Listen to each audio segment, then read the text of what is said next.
හරි පුතේ all level commerce pass paper discussion එකේ අද අපිට තියෙන්නේ 2024 25 පේපර් එකේ හත්වෙනි ප්‍රශ්නේ තුන්වෙනි කොටස අපිට තියෙන්නේ ලාභ හෝ අලාභ ප්‍රකාශයේ මූල්‍ය තත්ත්ව ප්‍රකාශය හදන්න.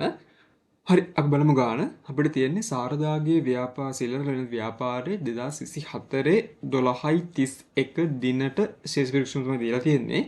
ඒ කියන්නේ අපිට ගාන හදන්න තියෙන්නේ 2024 1/1 පටන් ගන්න අවුරුද්දෙන්. ඒ කියන්නේ 2024 1/1 ඉඳලා 2024 12:31 වෙනකන් තියෙන අවුරුද්ද තමයි අපිට ගාන හදන්න තියෙන්නේ.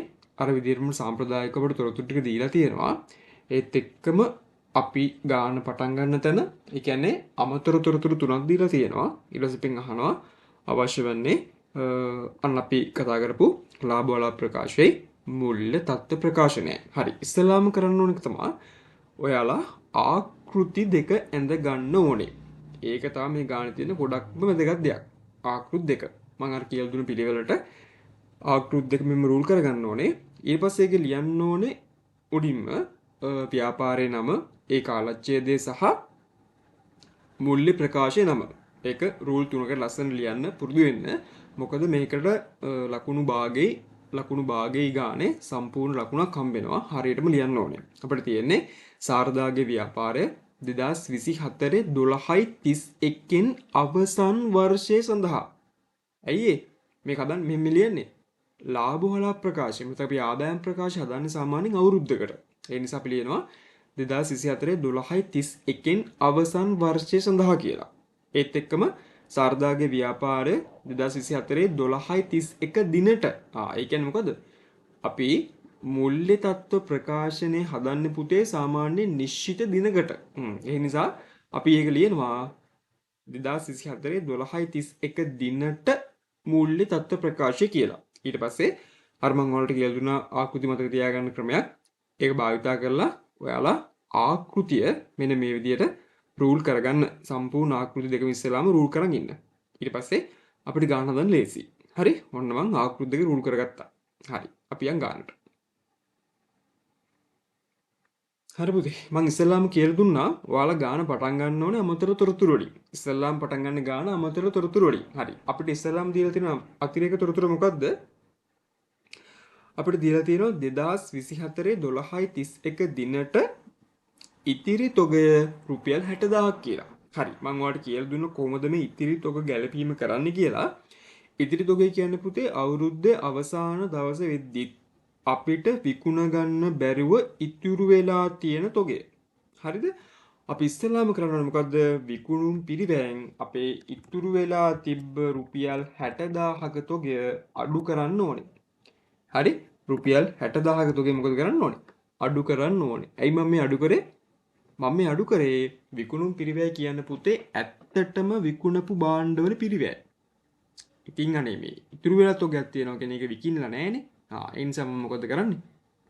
විකුණුන්නේ නැති නිසා මම ඒක විකුණුම් පිරිවැයෙන් අඩු කරලා දැම්මා. ඒත් එක්කම අපිට මේක විසිකන්න බෑ. ඉතිරි තොගේ කියන්නේ මොකද පුතේ? අපිට ඒක ජංගම වත්කමක්.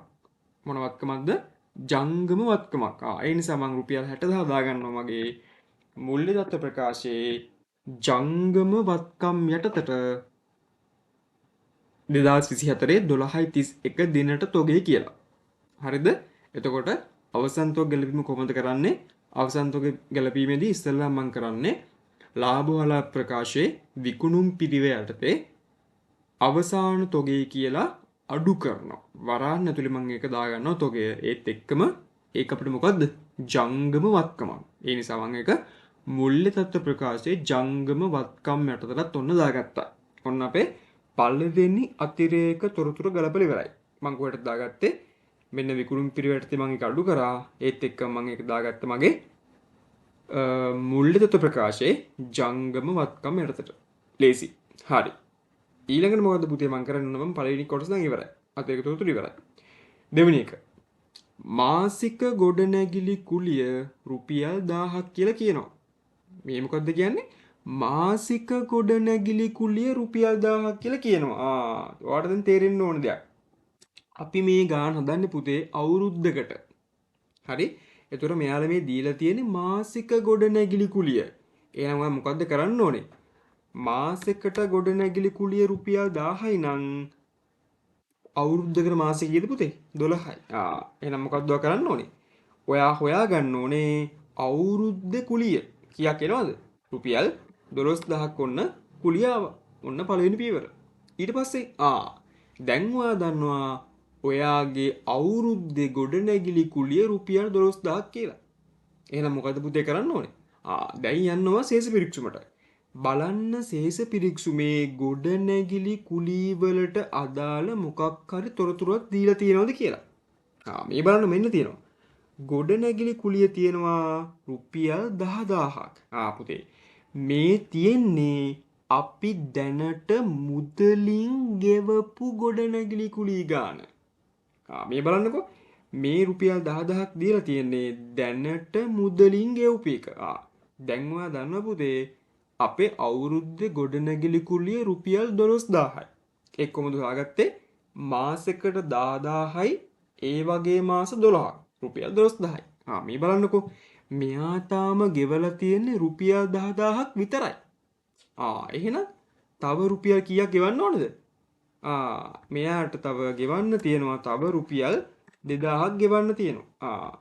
එහෙනම් අර මුදලින් ගෙවපු රුපියල් 10000ට තව 2000ක් ගෙවුවාම තමයි පුතේ මෙයාගේ සම්පූර්ණ ගොඩනැගිලි කුලිය හැදෙන්නේ. එහෙනම් මොකද්ද මේක? ගැළපීම. උපචිත වියදම් ගැළපීමක්. මං කියලා දෙලා තිනවා කොහොමද දන්නේ? ඔයා බලන්න දැන් ගොඩනැගිලි කුලිය. ගොඩනැගිලි කුලිය කිව්වම පුතේ වියදමක්. ඊළඟට එනවා ප්‍රශ්න මොකක්ද දෙන්නේ? මේක මොන වියදමක්ද? ගොඩනැගිලි කුලිය කියන්නේ එදිනෙදා පරිපාලනය කරගෙන යද්දි දරන්න වෙන වියදමක්. ඒ නිසා මං පරිපාලන වියදම් යටතට දාගන්නවා මොන කුලිය කියලාද? ගොඩනැගිලි කුලිය. ගොඩනැගිලි කුලිය. කීයක් දාගන්නද පුතේ? මං දාගන්න ඕන රුපියල් 12000ක්. 12000ක් දාගන්න ඕන. ඒ 12000 කොහොමද පුතේ? 12000 මුදලින් ගෙවලා තිබ්බ රුපියල් 10000ක්. ඒකට මම මොකද්ද කරේ? මම එකතු කරගත්තා ගෙවන්න තිබ්බ රුපියල් 2000. හරි? ඒකල මම දාගත්තා සම්පූර්ණ වියදම. කොහොමත් ලාභ වල ප්‍රකාශයට සම්පූර්ණ වියදම දාන්න ඕනේ. උපජිත පදනම කියන්නේ මොකද්ද? මුදලින් ගෙව්වත් නැතත් ඒක වියදමක් නම් සම්පූර්ණ වියදම පෙන්වන්න ඕනේ. හරි? හරි. එතකොට දැන් 10000 ගත්තේ ශේෂ පිරික්සුමින්. ප්‍රශ්නයක් නැහැ. එතකොට මේ 2000 අපි තාම ගෙවන්නේ නැතුව පොඩු තිබ්බ රුපියල් 2000. තව ගෙවන්න තියෙන 2000. ඒක මොකද්ද පුතේ? ගෙවිය යුතුයි. ගෙවිය යුතුයි කියන්නේ මොකද්ද? ඒක අපේ වගකීමක්. මොන වගකීමක්ද? ජංගම වගකීමක්. එහෙනම් මොකද්ද කරන්න ඕනේ? ඔයා දාගන්න මේක ජංගම වගකීම් යටතට මොකක් කියලාද? ගෙවිය යුතු ගොඩ නැගිලි කුලි. ගෙවිය යුතු ගොඩනැගිලි කුලි කීයක් තියෙනවද පුතේ? ඔයාට ගෙවන්න තියෙන තව රුපියල් 2000ක් විතරයි. මේකේ ජර්නල් සරහන කිව්වොත් උපජිත වියදම් කොහොමද ගලපන්නේ? අදාළ වියදම් ගිණුම හර. ඒකයි මම මේ රුපියල් 2000 දැනට තිබ්බ වියදමට එකතු කරේ. ගොඩනැගිලි කුලී ගිණුම හර වෙනවා ගෙවිය යුතු ගොඩනැගිලි කුලී. උපචිත වියදම. මොකද්ද? ඒක වගකීමක් නිසා ගෙවිය යුතු ගොඩනැගිලි කුලී ගිණුමට බැර වුණා. එහෙනම් ගොඩනැගිලි කුලී ගිණුම හර කරවුවා. ගෙවිය යුතු ගොඩනැගිලි කුලී ගිණුම මම මොකද්ද කරේ? බැර කරවුවා. වියදම වැඩි වෙනවා. ඒත් එක්කම වගකීමත් මොකද වෙන්නේ? වැඩි වෙනවා පුතේ. ඔන්න අපේ දෙවෙනි ගැළපීම. උපචිත වියදම් ගැළපීම. මොකද්ද තිබ්බේ? මෙයා දීලා තිබ්බේ පුතේ මාසෙකට ගොඩනැගිලි කුලිය රුපියල් 10000යි. මාසෙකට ගොඩනැගිලි කුලිය රුපියල් 1000යි. මාසෙකට ගොඩනැගිලි කුලිය 1000ක් කියන්නේ ඔයා දන්නවා ගාන දන්න තියන්නේ අවුරුද්දකට. එහෙනම් සම්පූර්ණ ගොඩනැගිලි කුලිය කීයද? රුපියල් 12000යි. අපි ශේෂ පිරික්සුවෙන් බැලුවා මෙයා මුදලින් ගෙවලා තියෙන්නේ රුපියල් 10000ක් විතරයි. එතකොට දැන් 10000ක් ගෙවුවා කියලා ඒක විතරද වියදම? නෑ, රුපියල් 12000ක වියදමක් තියෙනවා. ඒ නිසා මම මොකද්ද කරේ? අර මුදලින් ගෙවපු එකට ගෙවන්න තිබ්බ රුපියල් 2000 එකතු කරලා රුපියල් 12000 සම්පූර්ණ වියදම් පුතේ ශේෂ පිරික්සුමේ දාගත්තා. ලාභ වල ප්‍රකාශ දාගත්තා. ඒත් එක්කම ඔයාට අර ගෙවන්න ඉතුරු වෙලා තියෙන 2000 මොකද්ද? ඔයාගේ වගකීමක්. ඒක ජංගම වගකීමක්. ඒ නිසා ඔයා ඒක ජංගම වගකීමට තෙවුණු දාගත්තා. ඔන්න අපි ලේසියෙන්ම උපචිත වියදම් ගැලපීමත් කතා කරා. ඔන්න දැන් අපි වියදම් මේ අපි දැනට අමතර තොරතුරු දෙකක් සම්පූර්ණයෙන් ඉවර කරා. හරිද? අමතර තොරතුරු දෙකක් සම්පූර්ණයෙන් ඉවර කරා. ඔයාලට ලේසි. ඔයා ඉවර කරන දේ ඔයා ටික් එකක් දාලා මාක් කරගන්න. හරිද? එතකොට ඔයාලට මේ ගාන හදන්න ගොඩාක් ලේසි වෙනවා. හරි පුතේ. අපි යන් අපේ ඊළඟ අමතර තොරතුරට. අපිට දීලා තියෙනවා බෙදා හැරීමේ රට සරල මාර්ග ක්‍රමයට වාර්ෂිකව 108 බැගින් ෂේ කළ යුතුයි කියලා. මේකේ මොකද්ද කියන්නේ පුතේ? මේ මොන ගැලපීමක්ද? ෂේ ගැලපීමක්. හරි? ෂේ ගැලපීමක්. ඉස්සෙල්ලා මොකද්ද කරන්න ඕනේ? ඔයා බලන්න බෙදා හැරීමේ රට 108ක් ෂේ කරන්න ඕනේ වාර්ෂිකව. ඉස්සෙල්ලාම හොයා ගන්න ඕනේ ෂය වියදම හොයාගන්න ඕනේ. ෂය ගැලපීම පළවෙනි පියවර මොකද්ද? ෂය වියදම ගණනය කරන්න ඕනේ. කොහොමද ෂය වියදම ගණනය කරන්නේ? දැන් යනවා බෙදා හැරීමේ වියදම් යටතට. බෙදා හැරීමේ වියදම්. බෙදා හැරීමේ රත. හරි? බෙදා හැරීමේ රත. මේ බලන්නකෝ. අපිට තියෙනවා බෙදා හැරීමේ රතය 2024 1 දිනට පිරිවැය. මෙන්න දීලා තියෙනවා කීයද? රුපියල් ලක්ෂ 4ක්. හරි? රුපියල් ලක්ෂ 4ක ඔන්න අපිට තියෙනවා බෙදා හැරීමේ රත. මෙයා මොකද්ද කියන්නේ? 108ක් ෂේ කරන්න ඕනෙලු. එහෙනම් මොකද්ද ඔයා කරන්න ඕනේ? මේ ලක්ෂ 4 වැඩි කරන්න ඕනේ 8න්. ඒක බෙදන්න ඕනේ කියන පුතේ. 100. දැන් මොකද්ද අපි හොයාගන්නේ? මේ ලක්ෂ 4 8න් වැඩි කරලා 100න් බෙදුවාම ඔයාට එනවා බෙදා හැරීම් රතවල වාර්ෂික ෂය. හරිනේ? එහෙනම් කීයක් එනවද?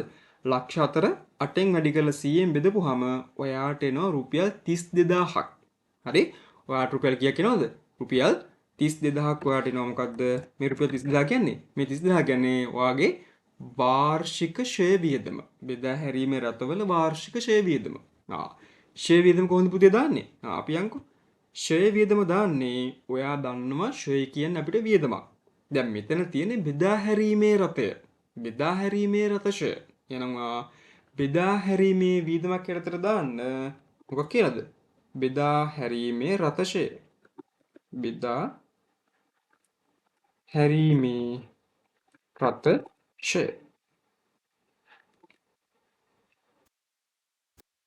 යකල් පුතේ වියදමක් ගණනය කරගත්තා ලක්ෂ 4ට 108ක් කියන්නේ රුපියල් 32000ක් කියලා. හරිද? ඔන්න පළවෙනි එක. ෂය ගැලපීමේ ඉස්සල්ලාම හොයාගත්ත ෂය වියදම. ඊට පස්සේ මොකද්ද පුතේ කරන්න ඕනේ? මං කියලා දුන්නා.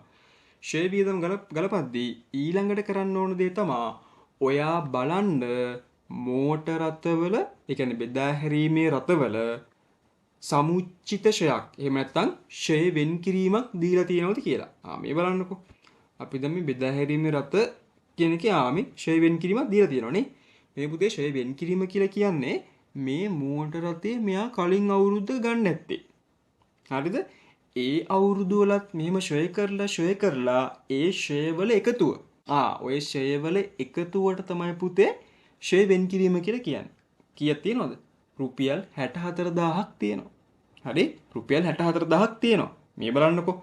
2024 1 වෙද්දි රුපියල් 64000ක් ෂය වෙන් කිරීමක් තියෙනවා. ඒ කියන්නේ කලින් අවුරුදු වල වෙච්ච ෂය. අපි එනම් මොකද්ද කරන්න ඕනේ? අපි ඉතින් සාම්ප්‍රදායිකව මේ අවුරුද්දෙත් ෂය කරන්න ඕනේ. රුපියල් 64000ක් තිබ්බා. අපි මොකද කරේ? අපි මේ අවුරුද්දේ ෂය ගියා තිබ්බද? 32000ක් තිබ්බා. 32000ක් එකතු කරා. එහෙනම් මොකද පුතේ කරන්න ඕනේ? අර තිබ්බ 64000ට ඔයා රුපියල් 32000ක් මේ අවුරුද්දේ ෂය ටික එකතු කරන්න ඕනේ. එතකොට ඔයාට ඔක්කොම එනවා මේ අවුරුද්දේ 12.31 වෙනි ෂය රුපියල් 96000ක්. මම ඒක කොහොමද ගත්තේ? මේ රුපියල් 64000ට මේ රුපියල් 32000 මොකද කරේ? මං එකතු කරවුවා. එහෙනම් ඔයා ලියා ගන්නවා. ඔයා දන්නවා බෙදා හැරීමේ රත කියන්නේ අපේ වත්කමක්. මොන වත්කමක්? ජංගම නොවන වත්කමක්. ඒකත් දාගන්න. බෙදා හැරීමේ රත. හරි? ඔයා දන්නව පිරිවැය කීයක් තිබ්බද පුතේ? පිරිවැය මේ ශේෂ පරීක්ෂණයේ පිරිවැය තිබ්බා. බෙදා හැරීමේ රත පිරිවැය ඔයා ටිකක් දාගන්න රුපියල් ලක්ෂ 4ක් තිබ්බා. හරි? රුපියල් ලක්ෂ 4ක් තිබ්බා. ඒත් එක්කම ඔයා සමුච්චිත ෂය ගණනය කරගත්තා. කීයද 96000ක්. මම මේ 96000 කොහොමද පුතේ ගත්තේ? 96000 ගත්තේ දැනට ශේෂ පිරික්සුමේ තිබ්බ රුපියල් 64000ක ෂේ වෙන් කිරීමක්. මං ඒකට මොකද්ද කරේ? මේ අවුරුද්දේ ගණනය කරගත්ත ෂේ ප්‍රමාණය එකතු කරගත්තා. රුපියල් 32000. එහෙනම් 64000ට 32000ක් එකතු කරාන් පස්සේ ඔයාට එන රුපියල් 96000ක්. ලේසිනේ? හරි. ඊට පස්සේ මොකක්ද තියෙන්නේ? ඊට පස්සේ තියෙන ධාරණක ගණනය කරගන්න. ධාරණක කියන්නේ පුතේ පිරිවැයෙන් සමුච්චිත ෂේ අඩු කරගත්තට පස්සේ වටිනාකම. ඔයා මොකද්ද කරන්න ඕනේ? මේ ලක්ෂ 4න් ඔයා අඩු කරන්න ඕනේ රුපියල් 96000. එතකොට වඩෙනවා කීයක්ද? 3,40,000. 3,40,000ක් එනවා. යන්නේ ඔච්චරයි තියෙන්නේ ගැලපීම. තේරුණානේ? ෂෙයා ගැලපීම ලේසි. ෂෙයා ගැලපීම අංක 1 පියවර 1. මොකද්ද? ෂෙයා වියදම ගණනය කරගත්තා. ඊට පස්සේ ඒ වියදම බලනවා මොන වියදමක්ද කියලා. දැන් මේකේ තිබ්බේ බෙදා හැරීමේ රත ෂෙයා. එන එක බෙදා හැරීමේ වියදම වලට දාගත්තා. ඊට පස්සේ පියවර අංක 2 බලනවා සමුච්චිත ෂයක් එහෙම නැත්නම් ෂේ වෙන් කිරීමක් තියෙනවද කියලා. ෂේ වෙන් කිරීමක් තියෙනවා නම් ඒ තියෙන ෂේ වෙන් කිරීමට ඔයා මේ අවුරුද්දේ එකතු කරගත්ත ෂයත් මොකද කරන්න ඕනේ? එකතු කරගන්න ඕනේ. ඊට පස්සේ මොකද කරන්නේ? ඒක දානවා ජංගම නුවණක්කම යටතේ. ඊට පස්සේ දීලා තියෙන පිරිවැයෙන් මෙන්න මේ සමුච්චිත ෂේ ප්‍රමාණය අඩු කරලා ඔයා ධාරණගේ දාගන්නවා. තේරුණානේ? හරි. ලේසි පුතේ. ඊළඟට ඔන්න අපි දැන් තුන්වෙනි අතිරේක තොරතුරත් ඉවර කරා. හරි. ඔන්න තුන්වෙනි එකත් අපි ඉවර කරගත්තා. ඊට පස්සේ අපි යනවා ඊළඟ ලේසි. ඊළඟට හිස්තැන් පිරීමක් වගේ තියෙනවා. ඔයා ආකෘතිය දන්නවනම් මෙන්න මේක දාගෙන යන්න තියෙන පුතේ. හරි ඉස්සෙල්ලා බලමු. ප්‍රාග්ධනය. ප්‍රාග්ධනය කීයක් තියෙනවද? 4,55,000ක් තියෙනවනේ. හරි දාගමු. ඔයා දන්නවා ප්‍රාග්ධනය කොහෙද දෙන්නේ? ප්‍රාග්ධනයේ මෙන්න තියෙනවා. කීයක් තියෙනවද? ප්‍රාග්ධනයේ තියෙන්නේ මූල්‍ය තත්ත්ව ප්‍රකාශයේ හිමිකම යටතේ. රුපියල් 4,55,000ක් දානවා. හරි ඔන්න එකක් දාගත්තා. ඊට පස්සේ තොගේ තියෙනවා. මේ බලන්නකෝ. තොගේ අපිට දීලා තියෙන්නේ 2024 1.1. ඒ කියන්නේ කවද්ද? අවුරුද්දේ ආරම්භක දිනයට. කීයක් තියෙනවද පුතේ? රුපියල් 58,000ක් තියෙනවා. දාගමු. ලේසිනේ. මෙතින් තොගේ කීයක් තියෙනවද? රුපියල් 58,000ක් තියෙනවා. දෙවෙනි තීරුවට දාගන්නවා කීයක්ද? රුපියල් 58,000ක් කියලා. හරිනේ? හරි. ඊට පස්සේ මේ 108 බැංකු ණය. මේ බලන්න. මේක තමයි අර අමතර තොරතුරු වල නැති ගානේ හංගලා තියෙන ගැළපීම. මේ බලන්නකෝ. බැංකු ණය තියෙන පුතේ කීයක්ද? 50,000ක් තියෙනවා. හරි. අපි ඉස්සෙල්ලාම ඒක දාගමුකෝ. බැංකු ණය කියන්නේ මොකක්ද අපිට? ජංගම නොවන වගකීමක්. එහෙනම් දාගන්නවා ජංගම නොවන වගකීම යටතට බැංකු ණය කීයක් තියෙනවා කියලා. බැංකු ණය ඔන්න 50,000ක් දාගත්තා. ඔන්නම බැංකු ණය 50,000ක් දාගත්තා. ලේසිනේ. හරි. බැංකුව අපිට නිකන් ණයක් දෙනවද පුතේ? නෑ. අනිවාර්යෙන් බැංකු ණයක් දුන්නොත් ඒකට පොලියක් අදාළ වෙනවා. හරිනේ? පොලියක් අදාළ වෙනවා. එහෙනම් අපි ගණනය කරගන්න ඕනේ පොලිය කීයද කියලා. කොහොමද ඒක ගණනය කරගන්නේ? බැංකු ණය 50,000යි. එයා කියනවා 108 පොලියට කියලා. එහෙනම් මොකද ගන්නෙ? ඒක වැඩි කරනවා 8න්. 50,000 වැඩි කරලා 8න් ඔයා බෙදනවා 100. එතකොට ඔයාට එනවා අවුරුද්දක පොලිය.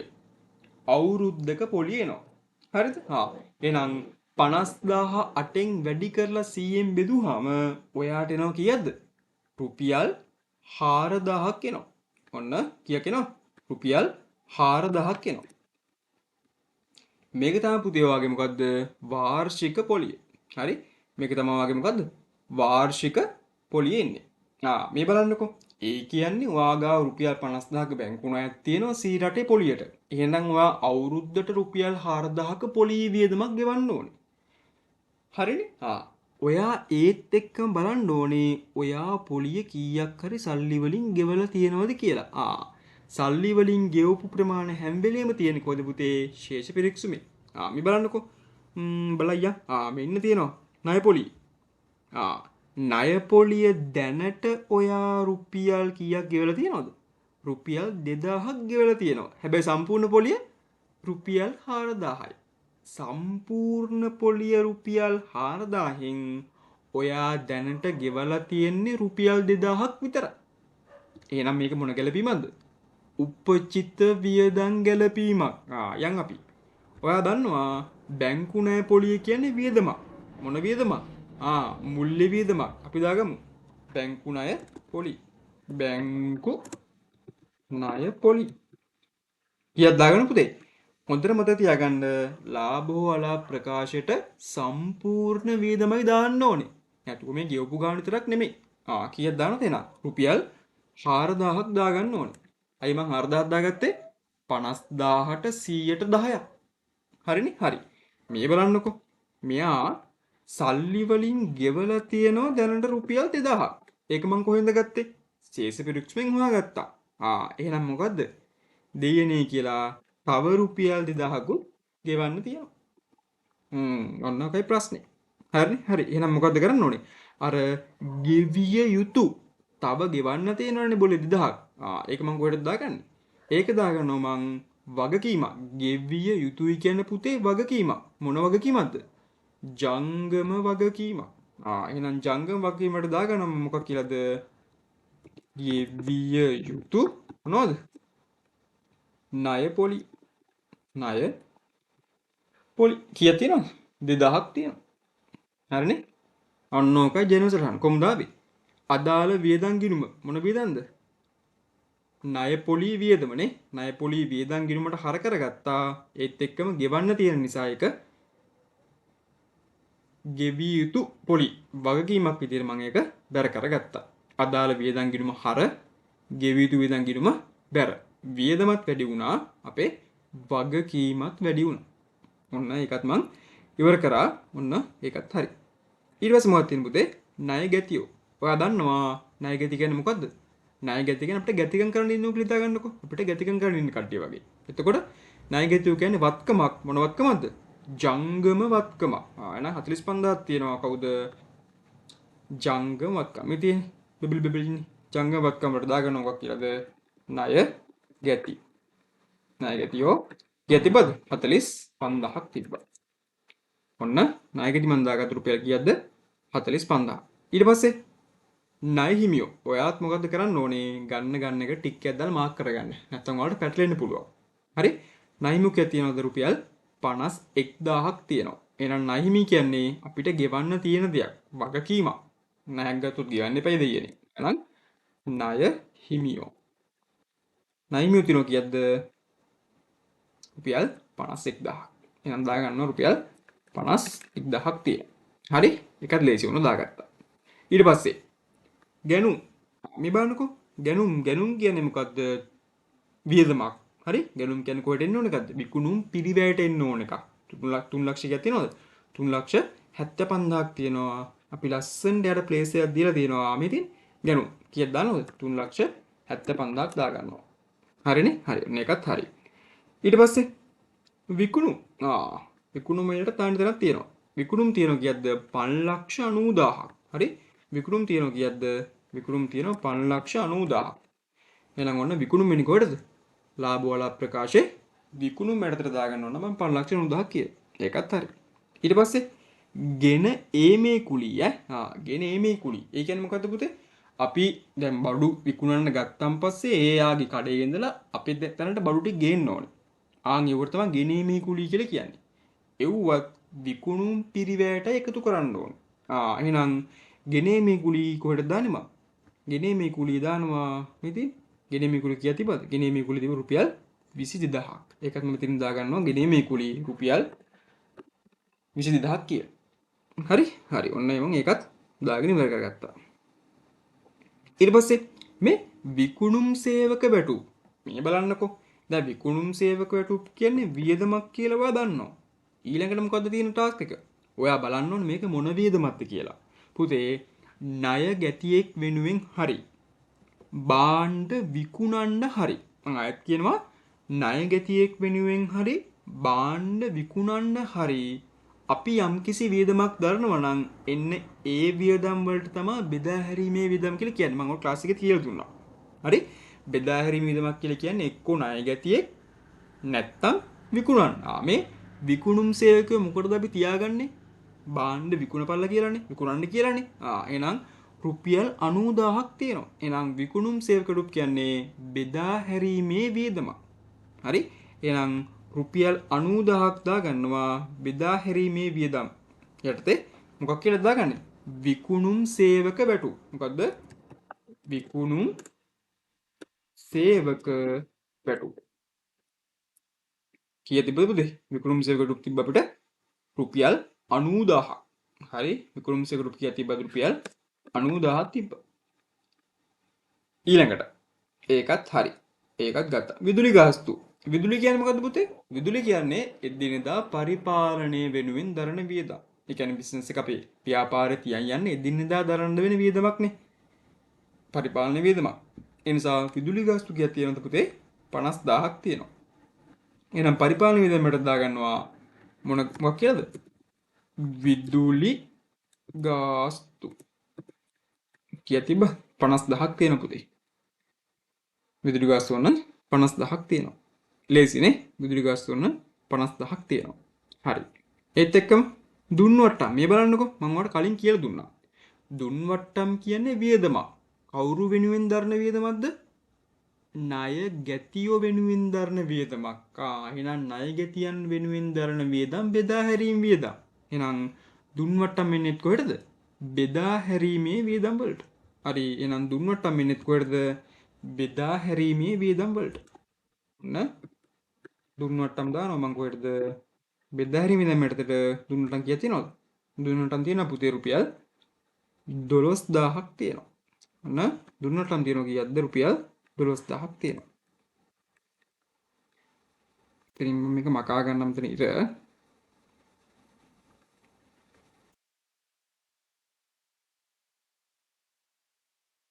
හරිනේ. ඔන්න දුන්නට මුදාගත්ත මම රුපියල් කීයක්ද? 12000ක් දාගත්තා. ඊළඟට අපිට තියෙන්නේ ලද වට්ටම්. පුතේ ලද වට්ටම් කියන්නේ මොකද්ද? ලද වට්ටමක් කියලා කියන්නේ අපිට අපි ණය හිමියෙකුට සල්ලි ගෙවද්දී සම්පූර්ණ වටිනාකම ගෙවන්නේ නැහැ. එයා අපිට සහනයක් දෙනවා. මම ණයක් ගත්ත රුපියල් 10000ක එයා කියනවා මට ඉතින් 10000ම එපා රුපියල් 2000ක් අඩු 8000ක්වත් දෙන්නොක් කියලා. එහෙනම් අපිට 2000ක් ගෙවන්න වෙන්නේ නැහනේ. ඒක මොකක්ද? ලද වට්ටම් කියන්නේ අපිට ආදායමක්. දැන් මේකේ බැලුවොත් ලද වට්ටම් තියෙනවා රුපියල් 15000ක් කියලා. රුපියල් 15000ක් කියලා. එහෙනම් මොකද්ද කරන්න ඕන? ලද වට්ටම් කියන්නේ අපිට ආදායමක් වෙනත් ආදායමක් මම ඒක දාගන්නවා වෙනත් ආදායමකට විතර මොකක් කියලාද පුතේ? ලද වට්ටම් කියලා. ලද වට්ටම්. කීයක් තිබ්බද? රුපියල් 15000ක ලද වට්ටමක් තිබ්බා. ඒ කියන්නේ 15000ක අපිට වෙනත් ආදායමක් වුණ හම්බෙලා තියෙනවා ලද වට්ටම් දාගත්තා. ඊළඟට පුතේ ඊළඟට තියෙන බැංකු ගාස්තු. ඒ කියන්නේ බැංකු ගාස්තු කියන්නේ බැංකුවේ ලැබෙන සේවා වෙනුවෙන් දරන්න වෙන වියදමක්. එහෙනම් බැංකු ගාස්තු තියෙනවා පුතේ රුපියල් 1500ක්. ඒක මොන වියදමක්? මුල්‍ය වියදමක්. එහෙනම් මම ඒක දාගන්නවා මුල්‍ය සහ වෙනත් එකට බැංකු ගාස්තු. බැංකු ගාස්තු කීයද පුතේ? බැංකු ගාස්තු තිබ්බා රුපියල් 1500. ඔන්න බැංකු ගාස්තු තිබ්බ රුපියල් කීයද? 1500ක් තිබ්බා. ඔන්න මම එකක් දාගත්තා.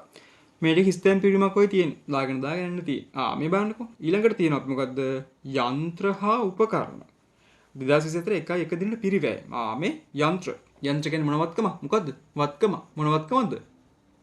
ජංගම නොබන වත්කම. කීයක් තියෙනවද පුතේ? 1,50,000ක් තියෙනවා. යන් යන අපි.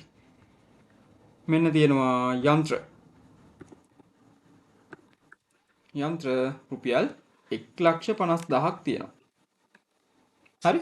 යන්ත්‍ර හා උපකරණනේ අපි ඒකම ලියාගමු. ලේසියෙන් එතකොට යන්ත්‍ර හා උපකරණ.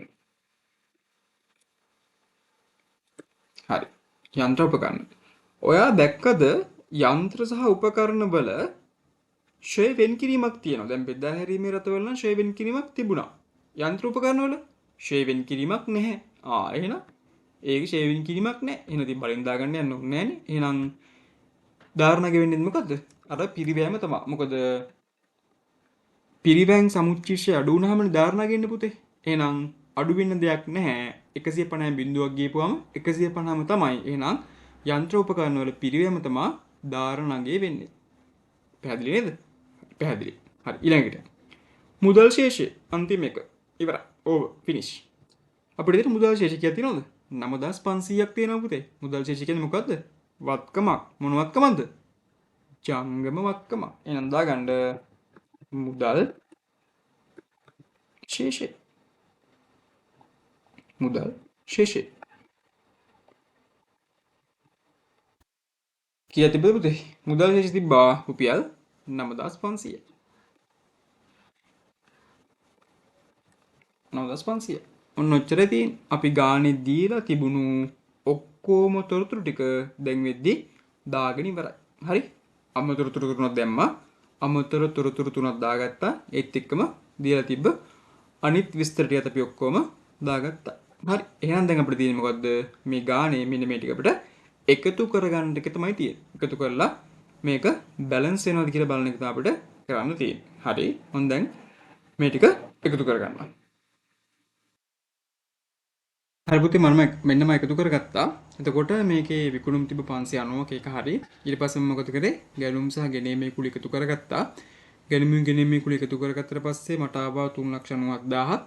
එතකොට මම 54000ට ඒ 3,90,000 එකතු කරන පස්සේ විකිණීමට ඉදිරිපත් කළ භාණ්ඩවල පිරිවැය. ඒ කියන්නේ ආරම්භක තොගයයි ගැනුමුයි ගෙනීමේ කුලයි. එකතු කරන් පස්සේ මට ආවා 4,55,000ක්. මේක වැදගත් MCQ වලදීම අහනවා. ඒත් එක්කම ඒකෙන් මම අවසාන තුක අඩු කරගත්තට පස්සේ විකුණුම් පිරිවැය මට පුතේ 3,95,000ක්. ඊට පස්සේ මම මොකද්ද කරේ? මගේ විකුණුම් තිබ්බ 5,90,000ක් ඒකෙන් මම අඩු කරගත්ත 3,95,000ක්. ඒතකොට මට ආව දල ලාභය 1,95,000ක් කියලා. ඊට පස්සේ මම මොකද්ද කරේ? මම 1,95,000ට මගේ අර වෙනත් ආදායම එකතු කරගත්ත 15,000. එතකොට මට ආව 2,10,000ක්. ඊට පස්සේ මගේ වියදම් ටික මම වෙන වෙනම එකතු කරගත්තා. එතකොට වියදම් වල සමස්ත එකතුව මට ආවා. වියදම් වල සමස්ත එකතුවේ මම මොකද්ද කරේ?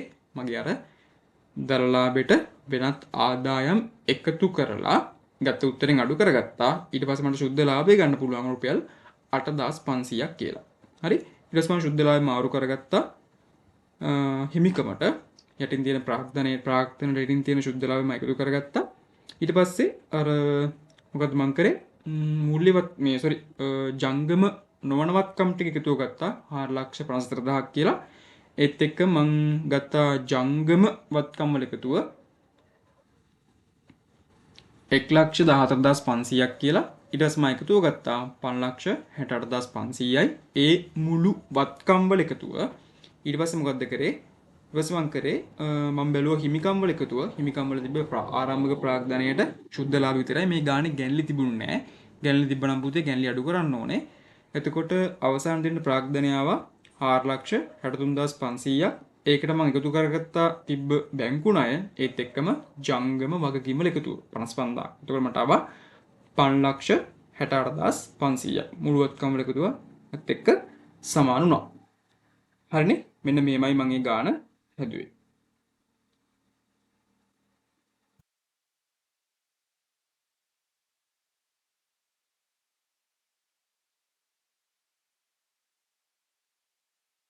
අනිත් ප්‍රශ්නයක් තියෙනවා නම් මෙසේජ් එකක් දාන්න.